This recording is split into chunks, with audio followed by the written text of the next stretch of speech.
Tu souhaites obtenir l'avis, les temporalités d'un éventuel bull run et les prédictions un petit peu farfelues d'un tout petit youtubeur qui a moins de 1000 abonnés, qui a donc pas du tout la pression des gros youtubeurs qui ne peuvent pas se permettre de dire des choses parce que ça serait trop impactant au niveau de leur communauté. Ça se passe dans cette vidéo.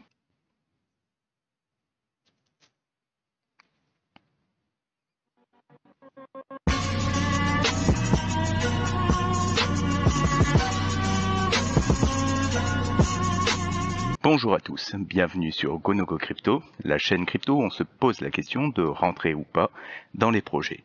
Des génériques.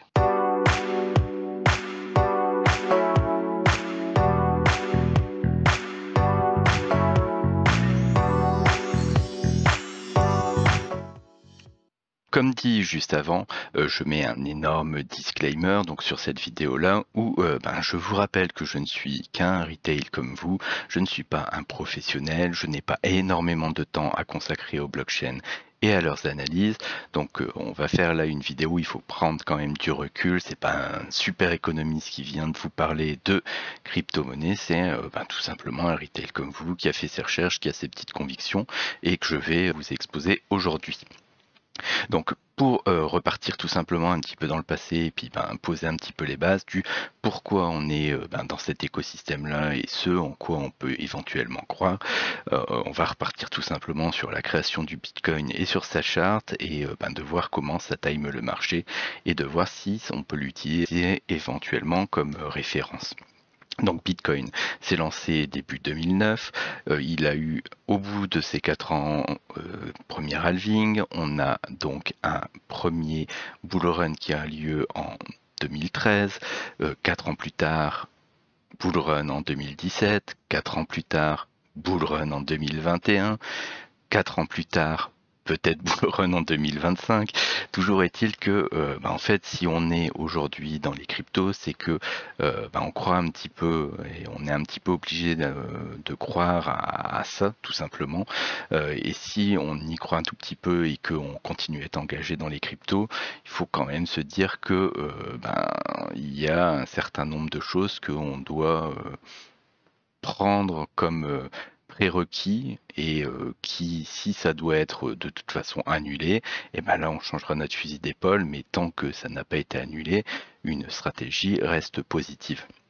Donc pour justement partir sur comment timer ce marché et comprendre comment Bitcoin fonctionne, on a en fait je vous ai mis le graphe en mensuel avec le RSI.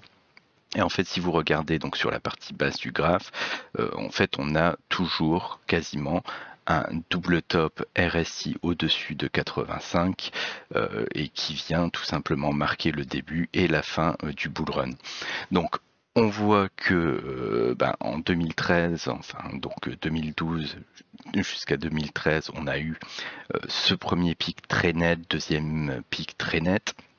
Sur le bull run suivant de 2017, on a eu un double top qui était relativement plus serré, mais qui était quand même un double top au-dessus des 85 qui a emmené BTC de son ATH.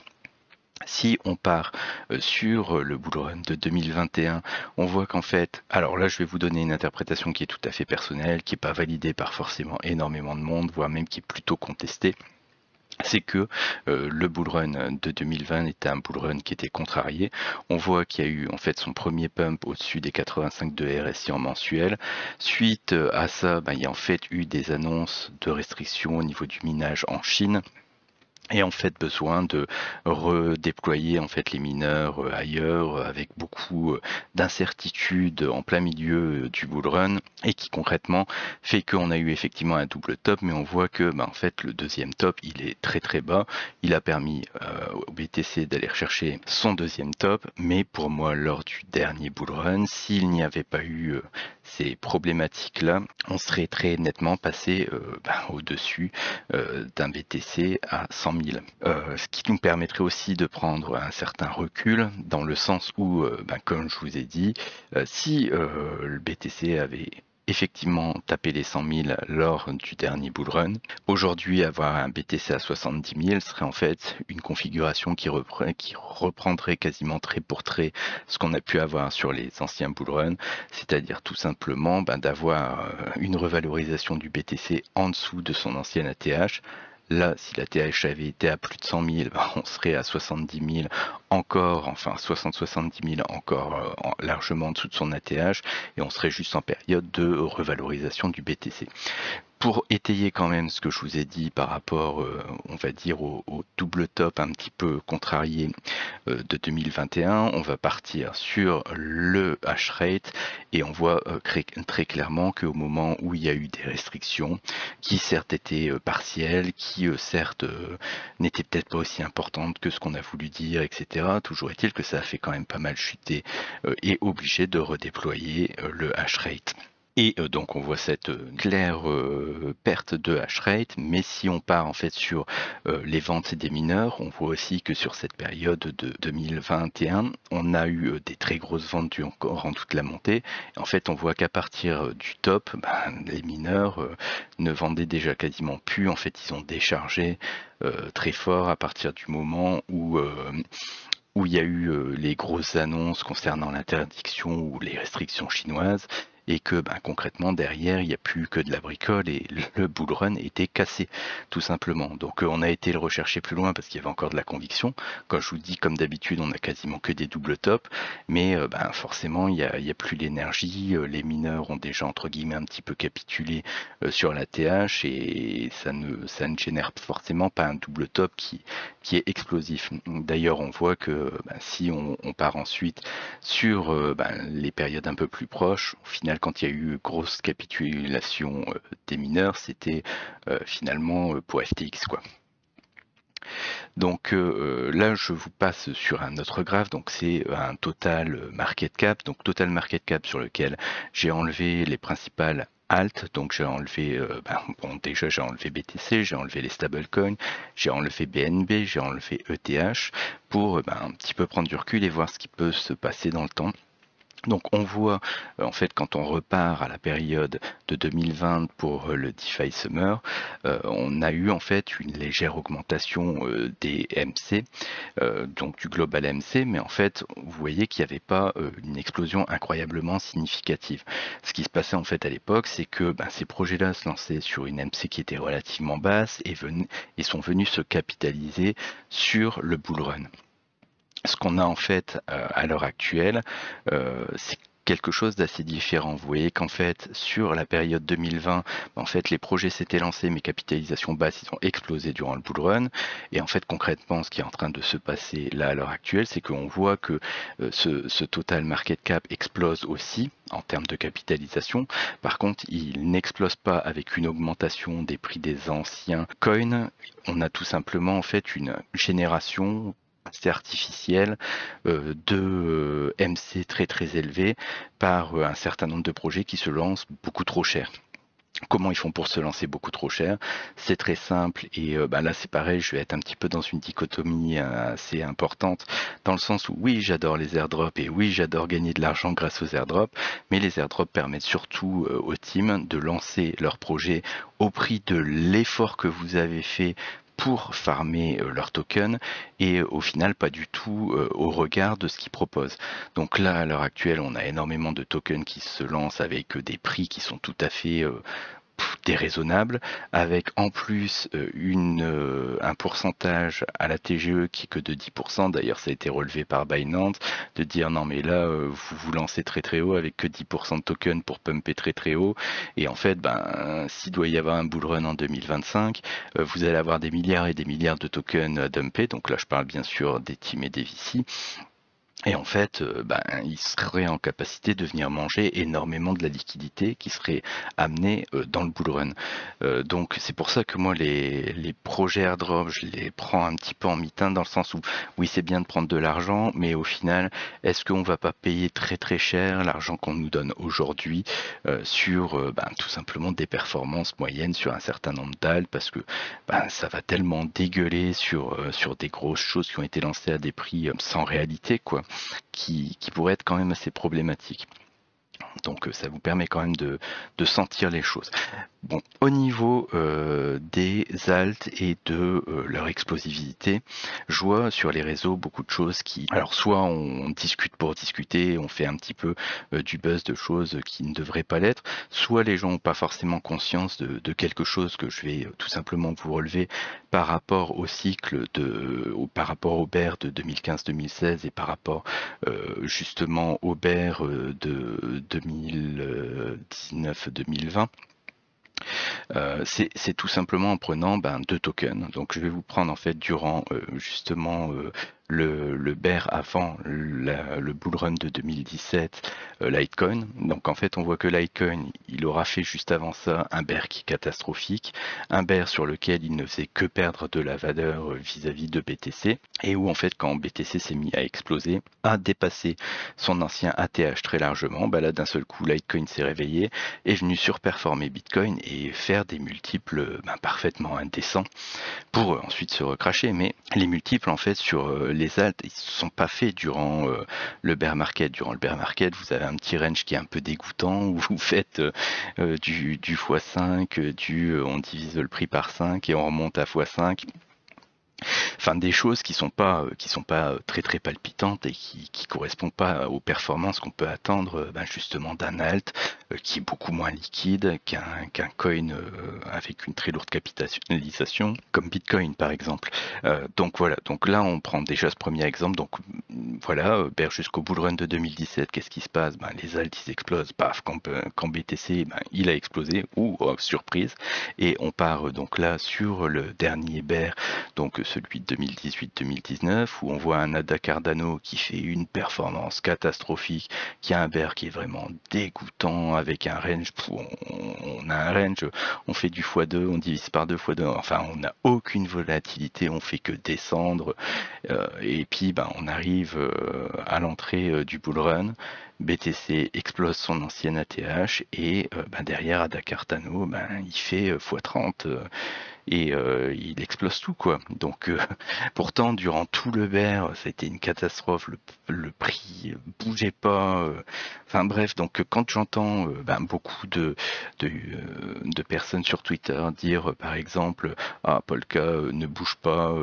Cosmos le Atom est un stablecoin, ou des choses de ce type là, mais en fait regardez ce qui s'est passé durant les derniers bears, il n'y a jamais eu de performance en bear, et là en fait ce qu'on a en fait durant ce frémissement de début de BR, en fait là où on avait en 2020 le DeFi Summer avec des toutes petites valorisations qui venaient à exploser, en fait c'est ce qu'on a cette fois-ci avec les mêmes coins, où on a justement des mêmes coins qui se lancent relativement bas, qui viennent exploser par manque de liquidité. Alors moi je ne suis pas du tout porté sur les mêmes coins, j'ai beaucoup de mal à appréhender tout ça, mais en fait concrètement c'est un petit peu un DeFi Summer qui est en train de se créer, mais sur les mêmes.